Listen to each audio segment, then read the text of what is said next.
नमस्कार दोस्तों, आज हम आप लोगों के लिए लेकर आए हैं क्लास 12 हिंदी दिगंत का गद्य खंड, उसका 12वीं चैप्टर जो है, जिसे उदय प्रकाश ने लिखा है।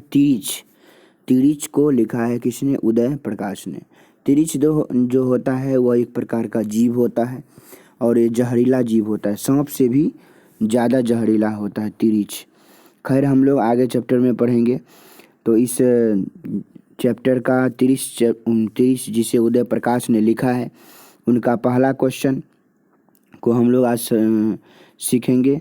और मैं आपसे रिक्वेस्ट करना चाहता हूं कि यदि आप मेरे चैनल पर नए हैं और मेरे चैनल को पहली बार देख रहे हैं, तो आपसे मैं रिक्वेस्ट करना चाहूँगा कि आप मेरे इस चैनल को सब्सक्राइब कर लीजिएगा और इस वीडियो को ज़्यादा से ज़्यादा शेयर कीजिएगा ताकि सभी बच्चों को इसका लाभ मिल सके। पहला क्वेश्चन है कि लेखक के पिता के चरित्र का वर्णन अपने शब्दों में करें। लेखक के पिता जो हैं, उनका चरित्र का वर्णन अपने शब्दों में करना है। कहता है, लेखक के पिता 55 साल के सेवानिवृत्त हेडमास्टर हैं। सेवानिवृत्त का मतलब होता है जिसका अब जो सेवा कर रहे थे, जो हेडमास्टर के पद पर थे, अब वह रिटायर हो चुके हैं। रिटायर को बोलते हैं सेवानिवृत्त। तो लेखक के पिता 55 साल के सेवानिवृत्त हेडमास्टर और बकेली ग्राम के प्रधान थे। प्रधान कहते हैं मुखिया को, तो बकेली ग्राम के वह कौन थे? प्रधान थे।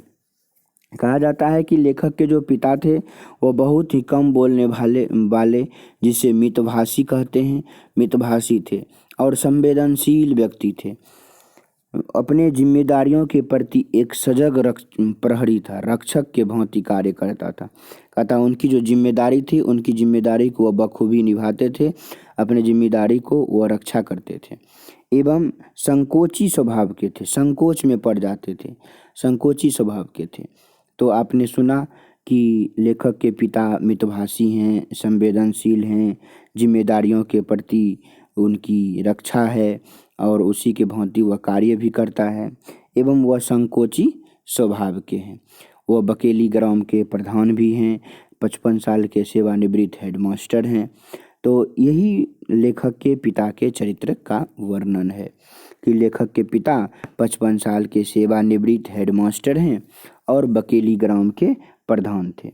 वह बहुत ही कम बोलने वाले, मितभाषी और संवेदनशील व्यक्ति थे। अपने जिम्मेदारियों के प्रति एक सजग रक्षक के भांति कार्य करते थे एवं संकोची स्वभाव के थे। दूसरा क्वेश्चन को समझने का प्रयास करेंगे कि तिरिच क्या है, कहानी में यह किसका प्रतीक है। कहता तिरिच एक 20धारी जीव है। तिरिच जो है वह एक 20धारी जीव है, उसमें 20 भरा हुआ रहता है और जो जंगल के झाड़ियों में पत्थरों के बीच रहता है। कहता है यह जो तिरिच होता है ना, यह जंगल झाड़ी में जो पत्थर होता है उस पत्थरों के बीच में रहता है। प्रस्तुत कहानी में तिरिच शहर में रहने वाले लोगों के और अमानवीय और संवेदनहीनता के प्रतीक हैं। कहता है इस कहानी में जो तिरिच है वह शहर में रहने वाले लोग हैं, जो अमानवीय रहने वाले लोगों के हैं, जो अमानवीयता का प्रयोग करते हैं और संवेदनहीनता का प्रतीक है। ये जो तिरिच, जिस प्रकार तिरिच जहरीला होता है, उसी प्रकार शहर में रहने वाले लोग जहरीला होते हैं और शहर में रहने वाले लोगों की जो अमानवीयता होती है और संवेदनहीनता होती है वह उसी का प्रतीक है।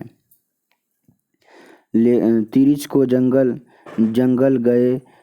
तिरिच को जलाने गए लेखक को पूरा जंगल परिचित लगता है, क्यों? कहता तिरिच को जलाने गए लेखक को पूरा जंगल परिचित लगता है। कहता तिरिच को जो जलाने गए थे, और तिरिच को जलाने गए लेखक को पूरा जंगल जो है यह परिचित लगता है, मतलब पूरा जंगल को यह जानता है, क्योंकि लेखक अपने सपने में इस जंगल को और तिरिच को अक्सर देखते थे। इस जंगल को और तिरिच को अक्सर जो देखते थे अपने सपनों में, इसीलिए जब तिरिच को मार करके लेखक जलाने के लिए उस जंगल में जाता है तो उसी जंगल का दृश्य उसको याद आता है। इसीलिए ऐसा लगता है कि लेखक को पूरा जंगल क्या है? परिचित लगता है। अगला क्वेश्चन को समझने का प्रयास करेंगे कि लेखक को अब तिरिच का सपना नहीं आता है, क्यों? कहता है पहले लेखक को तिरिच का सपना आता था, अब लेखक को तिरिच का सपना नहीं आता है, इसका क्या कारण है? कहता है लेखक को अब तिरिच का सपना नहीं आता है क्योंकि जंगल झाड़ियों में रहने वाले उस जीव को लेखक और थानू, उसके दोस्त थे लेखक और थानू, उसके मरने के बाद उसकी जब तिरिच को क्या किया, उसको मार दिया और उसके मरने के बाद उस पर मिट्टी तेल, जो किरोसिन तेल होता है, किरोसिन तेल, मिट्टी तेल और पत्तियों के साथ उस जंगल में क्या कर दिया, जला दिया। और उसके बाद जब वो तिरिच जल गया तो उसका अब लेखक को सपना आता ही नहीं है, क्योंकि लेखक ने उसे स्वयं मार करके तेल डाल करके, मिट्टी तेल डाल करके उसको क्या कर दिया है, जला दिया है। तो आइए, इसमें 4 क्वेश्चन जो थे बहुत ही वीवीआई थे, इसको मैंने आपको समझाया। यही 4 क्वेश्चन आपको पढ़ना है, मतलब कि इंटर परीक्षा के लिए यही वीवीआई है। आप इसी क्वेश्चन को पढ़ के जाएंगे, इसी से आपको क्वेश्चन सवाल आता है। तो मैं आशा करता हूँ, फिर से आपसे रिक्वेस्ट करता हूँ कि मेरे चैनल को आप ज़रूर से ज़रूर सब्सक्राइब कर लीजिएगा। धन्यवाद।